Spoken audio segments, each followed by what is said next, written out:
Hello, good morning. എന്തുണ്ട് വിശേഷം എല്ലാവർക്കും? സുഖമല്ലേ? അപ്പോൾ നമുക്ക് ഇന്നത്തെ യൂണിവേഴ്സൽ ഗൈഡൻസ് എന്താണെന്ന് നോക്കാം. ഇന്നത്തെ ദിവസം എങ്ങനെയുണ്ട്, എന്തെല്ലാം എനർജീസ് ആണുള്ളത്, എന്തെല്ലാം കാര്യങ്ങൾ ശ്രദ്ധിക്കണം നോക്കാം. പോസിറ്റീവ് ആയിട്ടിരിക്കണേ. അതുപോലെ ഗ്രാറ്റിറ്റ്യൂഡ് പറഞ്ഞുകൊണ്ടിരിക്കുക. എന്താണ് ഇന്നത്തെ യൂണിവേഴ്സൽ ഗൈഡൻസ്, എന്താണ് ഇന്നത്തെ എനർജി നോക്കാം.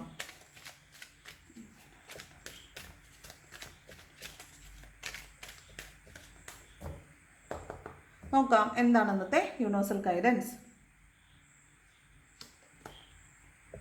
Okay, first card ace of wands ആണ്. ഇതൊരു പുതിയ തുടക്കമാണ്. ഒരു പുതിയ തുടക്കം എന്ന് പറയുമ്പോൾ ഒരു ജോബ് ഓഫർ ആയിരിക്കാം, അല്ലെങ്കിൽ ഒരു പുതിയ ജോബ് ആയിരിക്കാം, ഒരു പുതിയ ക്രിയേറ്റീവ് ആയിട്ടുള്ളൊരു ഐഡിയ ആയിരിക്കാം. നിങ്ങൾ പുതിയൊരു ഐഡിയ, ഒരു ആശയം നിങ്ങളുടെ മനസ്സിലേക്ക് ഉണ്ടായിരിക്കും ഇപ്പോൾ തന്നെ. അപ്പോൾ അത് വർക്കൗട്ട് ചെയ്യാൻ പറ്റുമോയെന്ന് നിങ്ങൾ നോക്കുന്ന ദിവസമാണ്. അപ്പോൾ നിങ്ങൾ ഒന്നും പേടിക്കണ്ട, ഇന്ന് അതിന് പറ്റിയ ദിവസമാണെന്നാണ് ഏസ് ഓഫ് വാണ്ട്സ് പറയുന്നത്. ഒരു പുതിയ തുടക്കമാണ് കേട്ടോ. പുതിയൊരു ജോബിൽ നിങ്ങൾ പ്രവേശിക്കുന്നുണ്ടായിരിക്കും, അല്ലെങ്കിൽ നിങ്ങൾ പുതിയൊരു ഐഡിയയുമായി ബന്ധപ്പെട്ട് പുതിയൊരു ക്രിയേറ്റീവ് ആയിട്ടുള്ളൊരു കാര്യം ചെയ്യുകയോ പുതിയൊരു ഓൺടർപ്രണർഷിപ്പ് നിങ്ങൾ സ്റ്റാർട്ട് ചെയ്യുമോ, അങ്ങനെ എന്തെങ്കിലും ആയിരിക്കും. ഒരു പുതിയ തുടക്കം എന്നാണ് ഇന്നത്തെ ദിവസം കാണുന്നത് കേട്ടോ. ഒരു പുതിയ തുടക്കമാണ്. Okay, ace of wands. Second card hermit ആണ്. അവിടെ ഒരു ഹെർമിറ്റ് എന്ന് പറഞ്ഞാൽ കുറച്ച് നിങ്ങൾ സ്റ്റക്ക് എനർജി ഫീൽ ചെയ്യും. ഒറ്റപ്പെട്ട ഫീല് തോന്നുക, ഒറ്റപ്പെട്ടതുപോലെ ഫീൽ ചെയ്യുക. നിങ്ങൾ കുറച്ച് നിങ്ങൾക്ക് ഒറ്റയായിട്ടിരിക്കാൻ തോന്നുന്നതായിരിക്കാം, ഒറ്റപ്പെട്ട ഫീല് തോന്നുന്നതായിരിക്കാം. അതുപോലെ നിങ്ങളൊരു സ്പിരിച്വൽ ജേർണിയിലൊക്കെ ആണെങ്കിൽ നിങ്ങൾക്കൊരു സ്റ്റാഗ്നേഷൻ ഫീൽ ചെയ്യുന്നതായിരിക്കും, ഒരു സ്റ്റക്കായ പോലെ ഒരു ഫീല് തോന്നുന്നുണ്ടായിരിക്കും. അതുപോലെ നിങ്ങളൊരു സത്യാന്വേഷണം നടത്തുക, അല്ലെങ്കിൽ ഇൻട്രോസ്പെക്ഷനാണ്, ആത്മപരിശോധന നടത്തുക. ഞാൻ എന്താണ് ഇപ്പോൾ ചെയ്തുകൊണ്ടിരിക്കുന്നത്, അല്ലെങ്കിൽ ഞാൻ എന്തുകൊണ്ടാണ് അവിടെ നിൽക്കുന്നത്, എൻ്റെ അവസ്ഥ ഇപ്പോൾ എന്താണെന്നൊക്കെ നമ്മൾ സ്വയം ഒന്ന് പരിശോധിക്കുന്ന ഒരു എനർജിയാണ് ഹെർമിറ്റ് എന്ന് പറയുന്നത്. ഒരു സ്റ്റക്നെസ് ഫീൽ ചെയ്യുന്നു എന്നാണ് കേട്ടോ. ഒരു പുതിയ തുടക്കം ഉണ്ടെന്ന് പറയുന്നുണ്ട്, അതോടൊപ്പം തന്നെ ഒരു സ്റ്റക്നെസ് ഫീൽ ചെയ്യുന്നു എന്നുമാണ്. നമുക്കൊരു മെൻറ്ററിനെ കിട്ടുന്നതായിരിക്കാം, അല്ലെങ്കിൽ നമ്മൾ തന്നെ ഒരു മെൻറ്റർ ആവുന്നതുമായിരിക്കാം. നിങ്ങൾക്ക് ഹൈലി ഇൻറ്റ്യൂഷൻ വർക്ക് ചെയ്യുന്നുണ്ടാവും ഇന്നത്തെ ദിവസം. എന്താണ് സംഭവിക്കാൻ പോകുന്നത് നിങ്ങൾക്ക് തന്നെ ഒരു ഇൻറ്റ്യൂഷൻ തോന്നുന്നുണ്ടായിരിക്കും. മറ്റുള്ളവരെ ഹെൽപ്പ് ചെയ്യാനും മറ്റുള്ളവർക്ക് വേണ്ടി പറഞ്ഞു കൊടുക്കാനും ഒക്കെ നിങ്ങൾക്ക് പറ്റുന്നുണ്ടായിരിക്കും. പക്ഷേ ഉള്ളിനുള്ളിൽ നിങ്ങളൊരു സ്റ്റക്ക് എനർജി ആയിട്ടാണ് കാണുന്നത്. നിങ്ങൾക്കൊരു ഒറ്റപ്പെട്ട പോലെയും മൂഡ് സ്വിങ്സ് ഉള്ളതുപോലെയും ഒരു വല്ലാത്ത ഒറ്റപ്പെടലൊക്കെ ഫീൽ ചെയ്യാൻ സാധ്യതയുണ്ട്. ഒരു സ്റ്റക്നെസ് ഫീൽ ചെയ്യാൻ സാധ്യതയുണ്ടെന്നാണ് ഹെർമിറ്റ് എനർജി പറയുന്നത്. തേർഡ് ക്വീൻ ഓഫ് സോഡ്സ് ആണ്. ഇതൊരു ചോദ്യം ചെയ്യപ്പെടുക എന്നുള്ളൊരു കാർഡാണ്. അതായത് ഇൻ്റലക്റ്റിൻ്റെ അല്ലെങ്കിൽ ബുദ്ധിപരമായ കഴിവുകൾ, അല്ലെങ്കിൽ ബൗദ്ധികതയുടെ ഏറ്റവും ഉയർന്ന ഒരു ഫെമിനൈൻ എനർജിയാണ് ഈ ക്വീൻ ഓഫ് സോഡ്സ് എന്ന് പറയുന്നത്. ഇവർക്ക് ക്ലാരിറ്റിക്ക് വേണ്ടിയിട്ട് ഇവർ ഏത് എക്സ്റ്റെൻറ്റ് വരെയും പോകും, ഏതറ്റം വരെയും പോകും. ഇത് ഒരു കൈ കൊണ്ട് അടിക്കുകയും മറ്റേ കൈ കൊണ്ട് തലോടുകയും ചെയ്യുന്ന ഒരു എനർജിയാണിത്. ഒരു മദർലി അഫെക്ഷനൊക്കെ ആയിരിക്കും. പക്ഷേ കാർക്കശ്യക്കാരിയായ അമ്മമാരില്ലേ, മക്കളെയൊക്കെ അടിമയെ പോലെ വെക്കുന്ന, അല്ല വരച്ച വരയിൽ നിർത്തുന്ന അമ്മമാരെന്ന് പറയത്തില്ലേ, അത്തരത്തിലുള്ളൊരു എനർജിയാണ് Queen of swords. May be നിങ്ങളെ ആരെങ്കിലും ഇവാലുവേറ്റ് ചെയ്യുന്നുണ്ടായിരിക്കും, നിങ്ങളെ ജഡ്ജ് ചെയ്യുന്നുണ്ടായിരിക്കാം. ഒരു അൺബൈസ്ഡ് ജഡ്ജ്മെൻ്റ് ആണ്. അപ്പോൾ നിങ്ങൾ ഇന്ന് ജഡ്ജ്മെൻറ്റ് ചെയ്യപ്പെടാൻ സാധ്യതയുണ്ട് എന്നാണ്. അപ്പോൾ നിങ്ങൾ ചെയ്യുന്ന പ്രവൃത്തികൾ മറ്റുള്ളവർ നിങ്ങളെ ചോദ്യം ചെയ്യുന്നതാകാം, അല്ലെങ്കിൽ നിങ്ങൾ മറ്റുള്ളവരെ ചോദ്യം ചെയ്യുന്നതാകാൻ സാധ്യതയുണ്ട്. അതാണ് ക്വീൻ ഓഫ് സോഡ്സ് കേട്ടോ. ഇതൊരു ക്ലാരിറ്റിക്ക് വേണ്ടിയിട്ട് വഴക്കുണ്ടാക്കുന്ന എനർജിയാണ്. അതായത് നമുക്ക് ക്ലാരിറ്റി ഇല്ലാത്തത് കൊണ്ട് നമുക്ക് മുന്നോട്ട് പോകാൻ പറ്റുന്നില്ല, അല്ലെങ്കിൽ ഒരു തീരുമാനം എടുക്കാൻ പറ്റുന്നില്ല, ഒരു ജഡ്ജ്മെൻറ്റിലേക്ക് എത്താൻ പറ്റുന്നില്ല. അതുകൊണ്ട് നമ്മൾ പറയുമ്പോൾ അത് വഴക്കായി മാറുന്ന ഒരു എനർജിയാണ് ഈ ക്വീൻ ഓഫ് സോഡ്സ് എന്ന് പറഞ്ഞാൽ. അതായത് ശരിക്കും പറഞ്ഞാൽ ഈ മറ്റുള്ളവരെ കൺട്രോൾ ചെയ്യുന്ന എനർജിയുള്ള ഫെമിനൈൻ എനർജീസ് ഇല്ലേ, ധിക്കാരി പോലെ നമുക്ക് തോന്നുന്ന ഒരു ഫെമിനൈൻ എനർജി ഇല്ലേ, അതാണ്. അങ്ങനെയുള്ളൊരു എനർജി ആയിരിക്കും. വഴക്കാളി ഒരു സ്വഭാവമായിരിക്കും. അതുപോലെ ചോദ്യം ചെയ്യാനും ചോദ്യം ചെയ്യപ്പെടാനും സാധ്യതയുണ്ടെന്നാണ് കേട്ടോ ക്വീൻ ഓഫ് സോഡ്സ് പറയുന്നത്. ദെൻ ക്വീൻ ഓഫ് കപ്സ് ആണ് നെക്സ്റ്റ്. ഇത് ഒരു എനർജി വളരെ ഹൈ ആണ്. Queen of cup, Queen of sword എന്നൊക്കെ പറയുമ്പോൾ ക്വീൻ എനർജിയാണ്. അതായത് ഫെമിനിനിറ്റിയുടെ ഏറ്റവും ഹയസ്റ്റ് ഫോമാണ്. അത് ഏറ്റവും ഹയസ്റ്റ് ഫോം എന്ന് പറയുന്നത് എംപ്രസ് ആണ്. പക്ഷേ എന്നാൽ അതിനോട് അടുത്ത് തന്നെ നിൽക്കുന്ന ഒരു എനർജിയാണ് ക്വീൻ ഓഫ് കപ്സ്. ഇത് ക്വീൻ ഓഫ് കപ്സ് എന്ന് പറയുന്നത് നമുക്ക് മറ്റുള്ളവരോട് വളരെ അൺകണ്ടീഷണലായിട്ട് സ്നേഹം തോന്നുക, നമുക്ക് അവരോട് നമുക്കുള്ളതൊക്കെ അവർക്ക് പങ്കിട്ട് കൊടുക്കാൻ നമുക്ക് ഇഷ്ടം തോന്നുക, മറ്റുള്ളവരോട് വളരെ ജനറസ് ആയിരിക്കുക, ഒരു വളരെ മദർലി പാവ അമ്മ എന്ന് പറയത്തില്ലേ, അതാണ് ഈ അമ്മ. ഇതെന്ന് പറഞ്ഞാൽ വടിയെടുത്ത് നല്ല അടി വെച്ചിരുന്ന അമ്മമാരില്ലേ, ആ അമ്മയുടെ എനർജിയാണ് ക്വീൻ ഓഫ് സോഡ്സ്. അപ്പോൾ ഈ രണ്ട് ഭാവവും ഇന്ന ദിവസം നിങ്ങളിലുണ്ടാവാൻ സാധ്യതയുണ്ട്. ഓക്കെ, അപ്പോൾ ഒരു മദർലി എഫെക്ഷൻ ഉള്ള ഒരാളായിട്ട് നിങ്ങൾ കുഞ്ഞുങ്ങളുടെ അടുത്ത് ചെല്ലുമ്പോൾ ആ ഒരു ഫീൽ ആയിരിക്കും. എന്നാൽ മറ്റു ചിലരുടെ അടുത്ത് പെട്ടെന്ന് തുണ്ടനുണ്ട് ആ ഒരു ഫീലായിരിക്കും. അപ്പോൾ ഈ രണ്ട് എനർജി നിങ്ങളിൽ നിന്ന് ഉണ്ടാവാൻ സാധ്യതയുണ്ട്. ഇത് നിങ്ങൾക്കൊരു വ്യക്തിയെ ചിലപ്പോൾ പേഴ്സണെ ചിലപ്പോൾ വല്ലാതെ മിസ് ചെയ്യുന്ന എനർജി ആയിരിക്കും.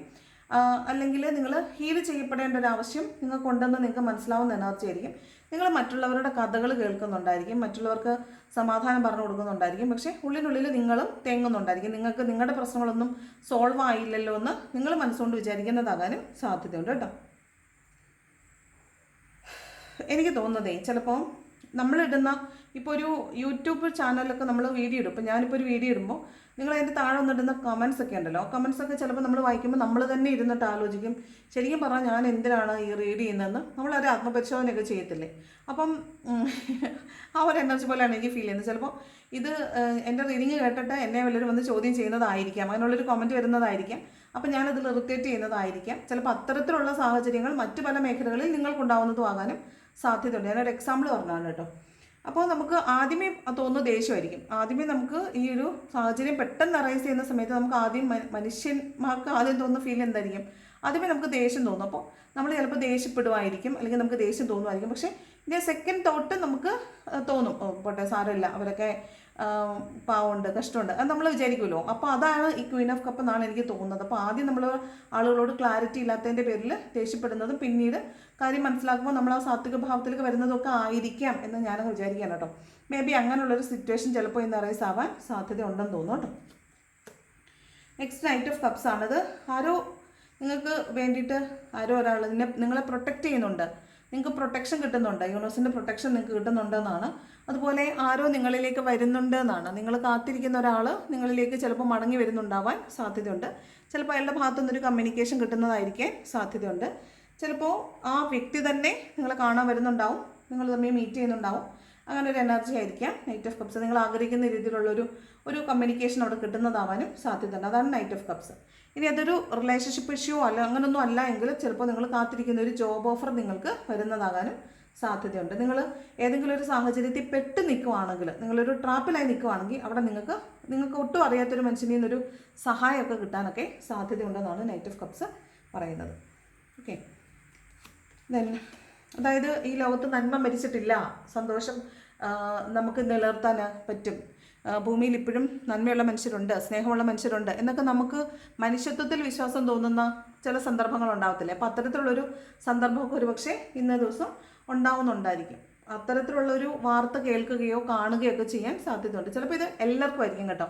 ചിലപ്പോൾ കോമൺ ആയിട്ട് കേരളത്തിൽ മൊത്തം ഉണ്ടാകുന്ന ഏതെങ്കിലും ഒരു സാഹചര്യം ആയിരിക്കാം, നമ്മളെല്ലാവരും ഒരുപോലെ കേൾക്കുന്ന ഒരു വാർത്തയായിരിക്കാം. അപ്പോൾ ആ വാർത്ത എല്ലാവരിലും ഉണ്ടാക്കുന്നൊരു ഇതുണ്ടല്ലോ, ഒരു ഷോക്ക്, അതായിരിക്കാനും സാധ്യതയുണ്ട് കേട്ടോ. ദെൻ 10 ഓഫ് പെൻറ്റക്കിൾസ് എന്ന് പറയുന്നത് ഫാമിലിക്ക് വേണ്ടിയിട്ട് പണം ഉണ്ടാക്കുക, പല സോഴ്സിൽ നിന്ന് പണം വരിക, ധാരാളം പണമാണ്. അത് ഫിനാൻഷ്യൽ അബണ്ടൻസിന് കാർഡാണ് 10 ഓഫ് പെൻറ്റക്കിൾസ്. അപ്പോൾ വീടിന് വേണ്ടിയിട്ട് പണം ഉണ്ടാക്കുക എന്നുണ്ട്, അതുപോലെ പണം വീടിന് വേണ്ടിയിട്ട് സ്പെൻഡ് ചെയ്യുക എന്നുണ്ട്. അപ്പോൾ നിങ്ങളിന്ന് വീട്ടിൽ എന്തെങ്കിലും ഒരു കാര്യം തുടങ്ങുന്നുണ്ടായിരിക്കും, നിങ്ങളുടെ വീടുമായി ബന്ധപ്പെട്ടിട്ടുള്ള എന്തെങ്കിലും ഒരു കാര്യം ചിലപ്പോൾ നിങ്ങളിന്ന് ചെയ്യുന്നുണ്ടായിരിക്കും. അപ്പം വീടിന് വേണ്ടി പണം സ്പെൻഡ് ചെയ്യുക എന്നുള്ളതാണ് 10 ഓഫ് പെൻറ്റക്കിൾസ് പറയുന്നത്. വീടിന് വേണ്ടി പണം ഉണ്ടാക്കുന്നതുകൊണ്ട് അതുപോലെ തന്നെ പണം നമ്മൾ സ്പെൻഡ് ചെയ്യുന്നതുകൊണ്ട്, പല സോഴ്സിൽ നിന്ന് പണം വരുമെന്നുമുണ്ട്, പല കൈകളിലേക്ക് പണം പോകുമെന്നുമുണ്ട്. അതാണ് 10 ഓഫ് പെൻറ്റക്കിൾസ്. അപ്പോൾ ഈ ബിസിനസ് ഒക്കെ ചെയ്യുന്ന ആളുകളെ സംബന്ധിച്ച് വളരെ നല്ലൊരു ദിവസമായിരിക്കും, നിങ്ങൾക്ക് ധാരാളം പണം വന്ന് ചേരും എന്ന് കാണുന്നുണ്ട്. ഇനി അല്ലാത്ത ആളുകൾക്കാണെങ്കിലും പല സോഴ്സിൽ നിന്ന് പലയിടത്തും നിങ്ങൾ പലപ്പോഴായിട്ട് കൊടുത്ത പണമായിരിക്കാം, സാലറി താമസം കിട്ടുന്നതായിരിക്കാം, അല്ലെങ്കിൽ പലയിടത്തുനിന്ന് നിങ്ങൾക്ക് പണം വന്ന് കിട്ടാൻ സാധ്യത ഉണ്ടെന്നാണ് 10 ഓഫ് പെൻറ്റക്കിൾസ് പറയുന്നത്. ഇപ്പോൾ ഫാമിലിയിൽ ചെറിയ മുറുമുറുപ്പൊക്കെ ഉണ്ടാവാൻ സാധ്യതയുണ്ട്. ഫാമിലി ലൈഫിൽ കുറച്ച് കച്ചറയൊക്കെ ഉണ്ടാവാൻ സാധ്യതയുണ്ട് എന്ന് കാണുന്നുണ്ട്. അപ്പോൾ നമ്മളത് അങ്ങനെയുള്ള പ്രശ്നങ്ങളൊക്കെ ഉണ്ടാകാൻ സാധ്യതയുണ്ടെന്ന് കാണുമ്പോൾ ഇതൊരു ഗൈഡൻസ് ആണ്. അപ്പോൾ നമ്മൾ അതിനുള്ള ഓപ്പോസിറ്റ് അഫർമേഷൻസ് പറയുക, എൻ്റെ ഫാമിലി ലൈഫ് വളരെ ഹാപ്പി ആയിട്ട് മുന്നോട്ട് പോകുന്നതിന് നന്ദി എന്ന് പറയുക. അതുപോലെ എനിക്ക് ധാരാളം പണം, എൻ്റെ ആവശ്യത്തിനും അതിന് കൂടുതലും പണം എന്നിലേക്ക് വരുന്നതിന് നന്ദി എന്ന് പറയുക. പോസിറ്റീവ് അഫർമേഷൻസ് പറഞ്ഞുകൊണ്ടേയിരിക്കുക കേട്ടോ. ദെൻ ഹാങ്ഡ്മാനാണ്, ഒരു സ്റ്റക്ക് എനർജിയാണ്. വീണ്ടും ഹെർമിറ്റും ഹാങ്ഡ്മാനും ഒക്കെ പറയുന്നത് ഒരു സ്റ്റക്ക് എനർജിയാണ്. ഒരു തീരുമാനം എടുക്കാൻ പറ്റാതെ സ്റ്റക്കായി നിൽക്കുന്ന ഒരു എനർജിയാണ്. നമ്മൾ സറണ്ടർ ചെയ്ത് നിൽക്കുന്ന ഒരു എനർജിയാണ്. അതുപോലെ പ്രോക്രാസ്റ്റിനേഷനാണ്, തീരുമാനം എടുക്കാൻ പറ്റാതെ ഒരു തീരുമാനം എടുക്കുക, അതിൽ നിൽക്കാൻ പറ്റാത്തത് കൊണ്ട് ആ തീരുമാനം മാറ്റി വേറൊരു തീരുമാനം എടുക്കുക, അല്ലെങ്കിൽ ഇന്നല്ല നാളെ ആവട്ടെ എന്ന് തീരുമാനിക്കുക. അവസാനം സറണ്ടർ ചെയ്ത് നിൽക്കുന്ന ഒരു എനർജിയാണ് ഹാങ്ഡ്മാൻ. അതുപോലെ നമ്മുടെ ഒരു പേഴ്സ്പെക്റ്റീവ് മാറുന്നതാണ്, നമ്മുടെ ഒരു ചിന്താഗതിയോ നമ്മുടെ ആറ്റിറ്റ്യൂഡൊക്കെ മാറുന്ന ഒരു എനർജിയാണ്. മൊത്തത്തിലൊരു അതായത് നമ്മുടെ ഒരു പെർസെപ്ഷൻ, കാഴ്ചപ്പാട് അതൊക്കെ മാറുന്ന ഒരു എനർജിയാണ് ഈ ഹാങ്ക്ഡ് മാൻ എന്ന് പറയുന്നത്. എന്തോ ഒരു കോൺഫ്ലിക്റ്റ് ഇന്ന ദിവസം കാണുന്നുണ്ട്. ഹെർമിറ്റും ഹാങ്ക്ഡ് മാനും ഒക്കെ വരുന്ന കാണുമ്പോഴേ എന്തോ ഒരു കോൺഫ്ലിക്റ്റ് ഇന്ന ദിവസം ഉണ്ടാവാൻ സാധ്യതയുണ്ട്. കണ്ടോ, ഡെത്ത് കാർഡാണ്, ട്രാൻസ്ഫർമേഷൻ്റെ കാർഡാണ് ഡെത്ത് കാർഡ്. ഓക്കെ, അപ്പോൾ നിങ്ങൾക്ക് ഒട്ടും പ്രതീക്ഷിക്കാത്ത സമയത്തായിരിക്കും ചിലപ്പോൾ ഒരു എന്തെങ്കിലും ഒരു സംഭവം നിങ്ങളുടെ ലൈഫിലേക്ക് പെട്ടെന്ന് വരുന്നത്. അപ്പോൾ നമ്മുടെ ഒരു ചിന്താഗതിയെ മാറുക, അല്ലെങ്കിൽ നമുക്ക് ഇതുവരെ ചെയ്തുകൊണ്ടിരുന്ന പാറ്റേണിൽ നിന്ന് മാറിയിട്ട് നമ്മൾ എന്തെങ്കിലും ചെയ്യുക, നമുക്ക് ആവശ്യമില്ലാത്ത കാര്യങ്ങൾ നമ്മൾ വേണ്ടെന്ന് വെക്കുക, നമ്മുടെ വീട്ടിൽ കിടക്കുന്ന അൽക്കുലത്തെ സാധനങ്ങളൊക്കെ പെറുക്കിയിട്ട് നമ്മൾ വീടൊക്കെ വൃത്തിയാക്കത്തില്ലേ, അതൊരു എനർജിയാണ്. അതായത് വേണ്ടാത്ത സാധനങ്ങൾ വേണ്ടെന്ന് വെക്കുക എന്നുള്ളത് തന്നെയാണ് ഡെത്ത് കാർഡ് പറയുന്നത് കേട്ടോ. ഒരുതരം എന്തൊക്കെയോ ഒരു കാർമിക് സിറ്റുവേഷൻ ഒന്ന് ഡെത്തായി പോകുന്നതായിട്ട് കാണുന്നുണ്ട്. നിങ്ങളായിട്ട് ഡെത്താക്കുന്നില്ലെങ്കിൽ അത് യൂണിവേഴ്സായിട്ട് നിങ്ങളിൽ നിന്ന് അത് എടുത്ത് മാറ്റും. അതാണ് ഡെത്ത് കാർഡ് പറയുന്നത് കേട്ടോ. അപ്പോൾ ഡെത്ത് എന്ന് പറയുമ്പോൾ ലിറ്ററൽ ഡെത്ത് അല്ല, ലിറ്ററലി അത് ഡെത്ത് അല്ല, ഒരു ട്രാൻസ്ഫർമേഷനാണ്, ചേഞ്ച് ആണ്, പെട്ടെന്നുണ്ടാകുന്ന മാറ്റമാണെന്നൊക്കെ പറഞ്ഞാലും ഡെത്ത് കാർഡ് എന്ന് പറയുമ്പോൾ ഒരു ഡെത്ത് തന്നെയാണ്, ഒരു ഡെത്ത് തന്നെയാണ്. ഡെത്ത് എന്തോ ഒരു കോൺഫ്ലിക്റ്റ് ഇന്ന ദിവസം വരുന്നുണ്ടെന്ന് എൻ്റെ മനസ്സിങ്ങനെ പറയുന്നുണ്ട്. മൊത്തം എന്തോ ഒരു സ്ട്രഗ്ലിംഗ് ആയിട്ടുള്ളൊരു ദിവസം പോലെ എനിക്ക് ഫീൽ ചെയ്യുന്നുണ്ട്. ഏസ് ഓഫ് സോർട്സ് കണ്ടോ, ഏസ് ഓഫ് സോർട്സ് ഇവിടെ ക്യൂൻ ഓഫ് സോർട്സ് ഉണ്ട്, ഇവിടെ ഏസ് ഓഫ് സോർട്സ് ഉണ്ട്. ഇത് ഒരു കോൺഫ്ലിക്റ്റിൻ്റെ കാർഡാണ്. മെൻ്റൽ ക്ലാരിറ്റി ഇല്ലാത്തതിൻ്റെ പേരിൽ വഴക്കുണ്ടാകുന്നതിൻ്റെ കാർഡാണ്. ചിലപ്പം കോൺഫ്ലിക്റ്റ് ഉണ്ടാകും. ഒരു സ്റ്റക്നെസ് ഫീൽ ചെയ്യാൻ സാധ്യതയുണ്ട്. ക്ലാരിറ്റി ഇല്ലാത്തതിൻ്റെ പേരിൽ പുതിയ കോൺഫ്ലിക്റ്റ് ഉണ്ടാകാൻ സാധ്യതയുണ്ട്.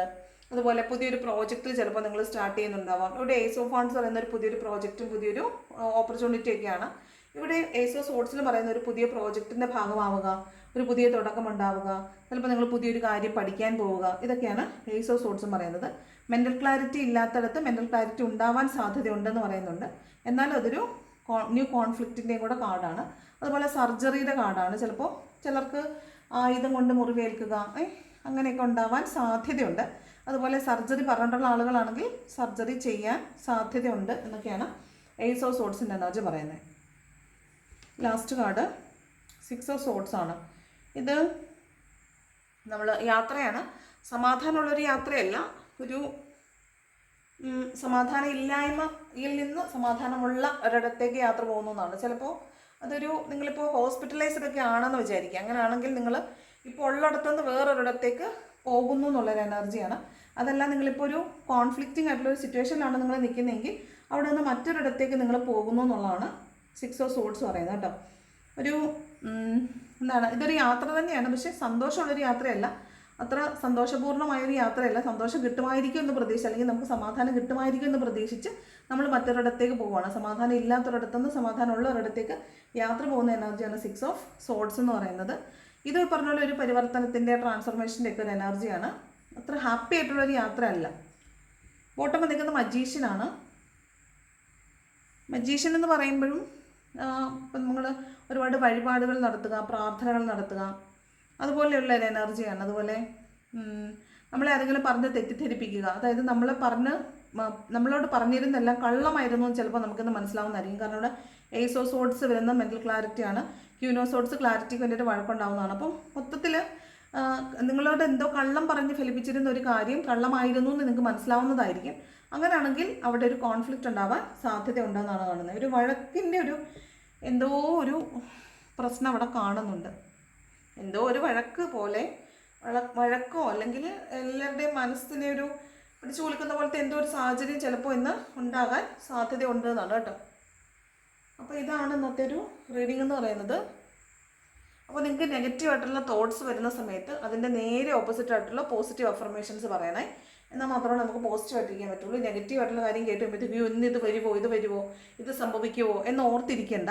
അത് എനിക്കുള്ളതല്ല. നെഗറ്റീവായിട്ടുള്ള ഒരു കാര്യവും എനിക്കുള്ളതല്ല. എനിക്കിതിൽ ഹാപ്പി ആയിട്ടുള്ള പോസിറ്റീവായിട്ടുള്ള കാര്യങ്ങൾ മാത്രമേ എൻ്റെ ലൈഫിൽ സംഭവിക്കാൻ പോകുന്നുള്ളൂ എന്ന് മനസ്സിൽ വിചാരിക്കുക. അത് നമ്മളെ മനസ്സിനെ പറഞ്ഞ് മനസ്സിലാക്കുക. പോസിറ്റീവായിട്ട് തിങ്ക് ചെയ്തുകൊണ്ടിരിക്കുക. എല്ലാ കാര്യങ്ങളെയും എക്സ്പെക്റ്റ് ചെയ്യുക. എന്ത് വേഴ്സ് ആയിട്ടുള്ള കാര്യങ്ങൾ വന്നാലും അതിനെ പോസിറ്റീവാക്കി മാറ്റാനുള്ള കാര്യങ്ങൾ ചെയ്തുകൊണ്ടിരിക്കുക. ഓക്കെ, അപ്പോൾ ഇതാണ് ഇന്നത്തെ ഒരു റീഡിംഗ് എന്ന് പറയുന്നത്. റീഡിംഗ് ഇഷ്ടപ്പെട്ടാൽ ലൈക്ക് ചെയ്യുക, റെസനേറ്റ് ചെയ്യുന്നുണ്ടെങ്കിൽ കമൻറ്റ് ചെയ്യാൻ മറക്കരുത്. Thank you so much for watching my video. നല്ലൊരു ദിവസം ആശംസിക്കുന്നു. അപ്പോൾ നാളെ മറ്റൊരു വീഡിയോ കാണാം. Thank you so much.